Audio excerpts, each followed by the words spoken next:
Hello, this is Dr. Grande. Today I will analyze the case of Barbara Loesch. First, I'll look at the background of this case, move to the timeline of the crimes, then offer my analysis.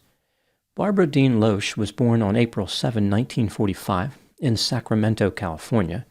In 1969, she married a man named Gary Charles Loesch.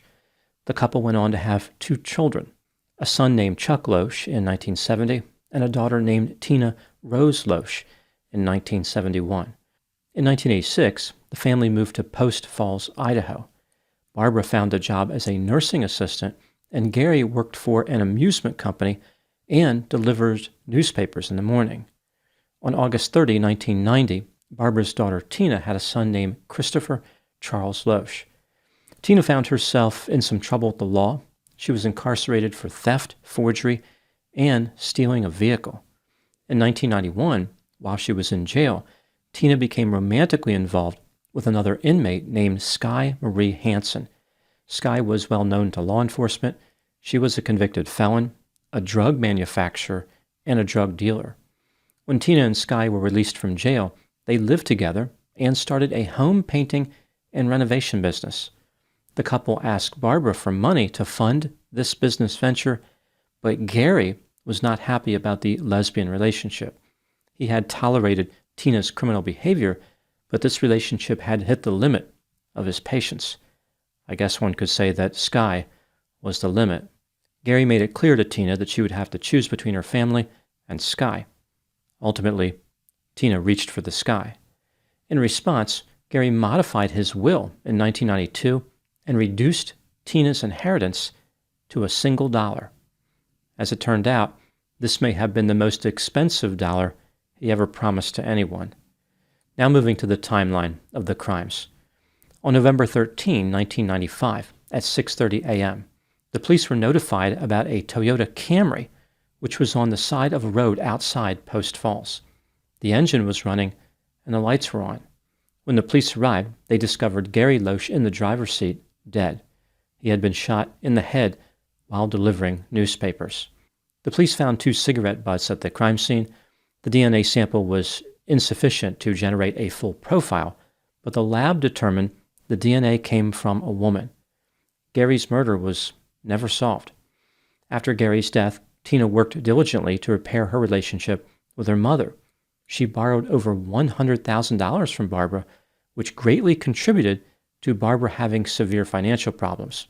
Family members were making Barbara's mortgage payments for her. As it turns out, paying the mortgage would be the least of Barbara's problems. On January 11, 1998, Gary's brother Randy stopped by the police department in Post Falls and requested a welfare check on Barbara. Randy and his wife Laura had stopped by Barbara's house and noticed that the back door was open. Here is what the police found during the course of their investigation. Barbara's body was floating in her hot tub. There was a television set in the hot tub with her, also floating in the water.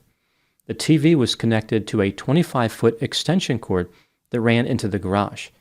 The police noticed that the cord was not plugged into an electrical outlet. Considering how Barbara died from electrocution and drowning, how did she unplug the cord? Murder seemed like a real possibility here. The police wondered why Randy had stopped by the police department instead of simply entering Barbara's house. He explained how during the investigation of his brother Gary's murder, the police treated him like a potential suspect. Randy did not want the same thing to happen if Barbara was dead in her house. The police did not think that Randy was involved in Barbara's death. They focused their attention on her daughter Tina. 2 years earlier, in 1996, Tina had obtained a $500,000 insurance policy on her mother. The payout would only occur if Barbara's death was accidental or from natural causes.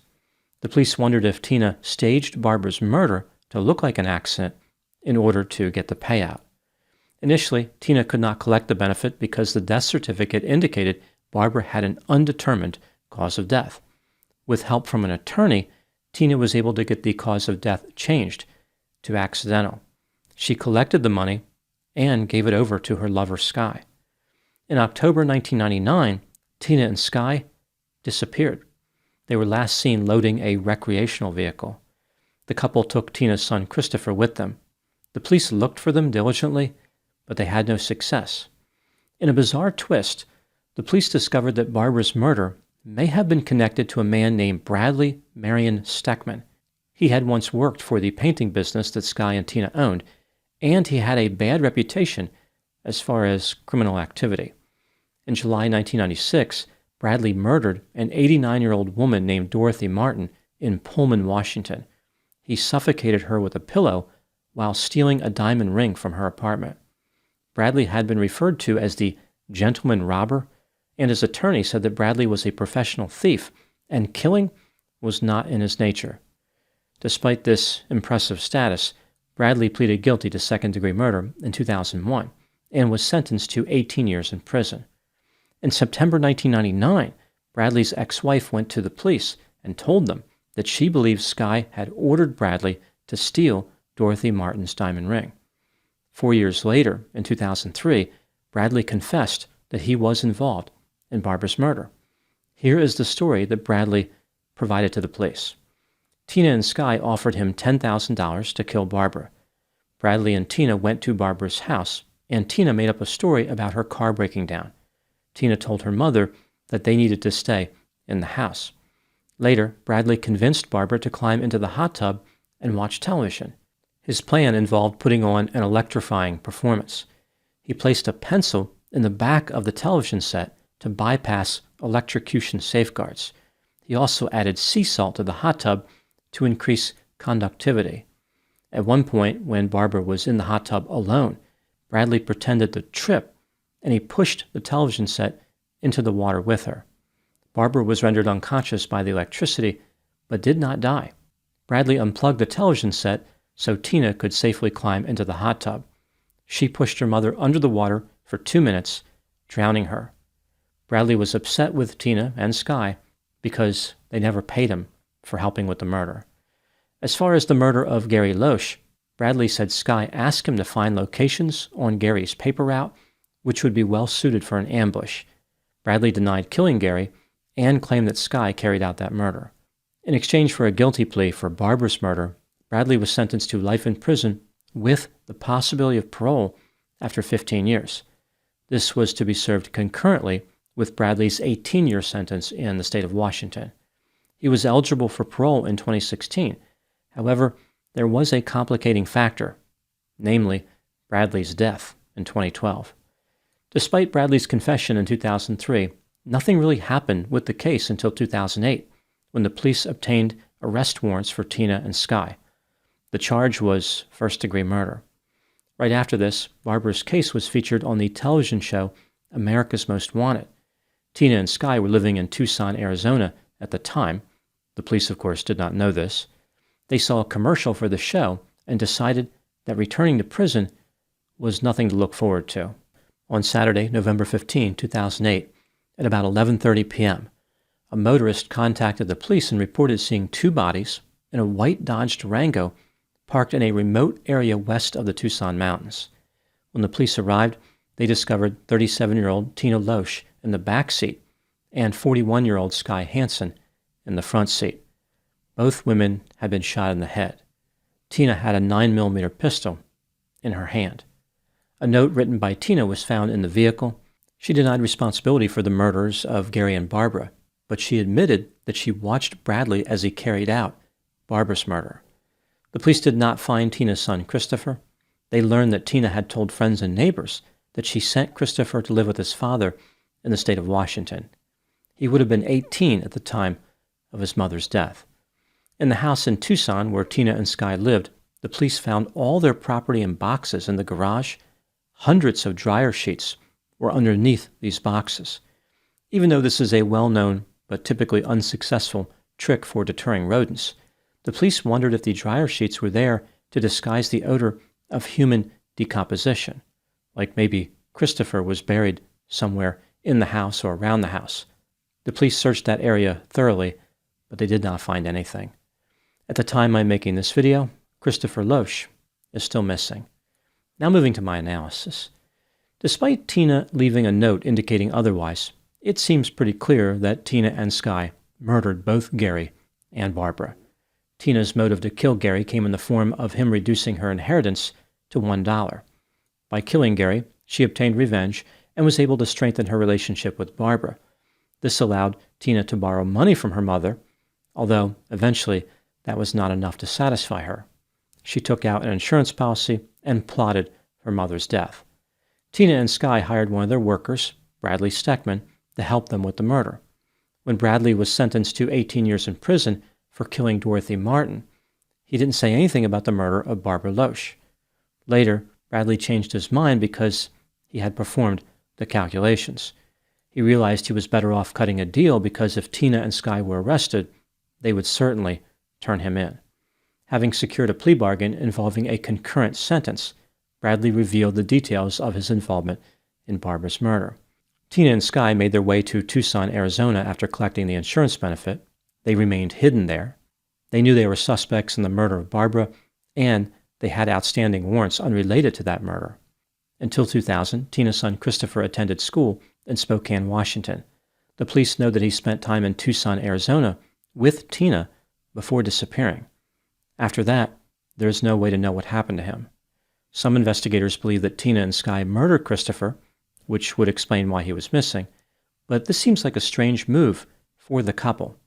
Christopher probably didn't know anything about the murders of Gary and Barbara, and killing Christopher would only create more risk for the lovers. Skye was not related to Christopher, so maybe she didn't care. But even if she demanded that Tina kill him, most mothers would not be on board with such an endeavor. Despite all these factors against the idea that the women killed Christopher, in my opinion, they probably did. At some point, as Christopher grew older, he would interact with other people. This was inevitable. Friends would inquire as to his backstory. Where did he come from? Who were his relatives? Why did he live in Tucson? Christopher may have been asking himself the same things. These questions could become problematic, considering how Tina and Skye were trying to hide from the authorities. They may have viewed Christopher as a liability. The mystery here is really about the timing of Christopher's death. Did the women kill Christopher after pulling him out of school in 2000, or did they murder him later, like when they learned about the America's Most Wanted episode? There is no way to know. Technically, there may not have been a murder. Christopher could still be alive. I think this is unlikely, but it is possible. What is certain is the nature of the women at the center of this story. Regardless of exactly what crimes Tina and Skye committed, they had a number of destructive personality characteristics. They were self-centered, impulsive, capricious, irresponsible, materialistic, greedy, perfidious, sadistic, vindictive, petty, cold, callous, aggressive, violent, had a sense of entitlement, and exceedingly creepy. Based on people who knew them, Skye appeared to be the dominant individual in the pair, but both women were criminals prior to meeting. Skye did not drag Tina into the darkness.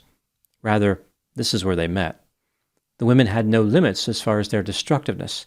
They dismantled Tina's family one person at a time in order to extract all the wealth possible. What I find so curious about this case is how Tina and Skye wanted to be remembered as people who did not murder Gary and Barbara.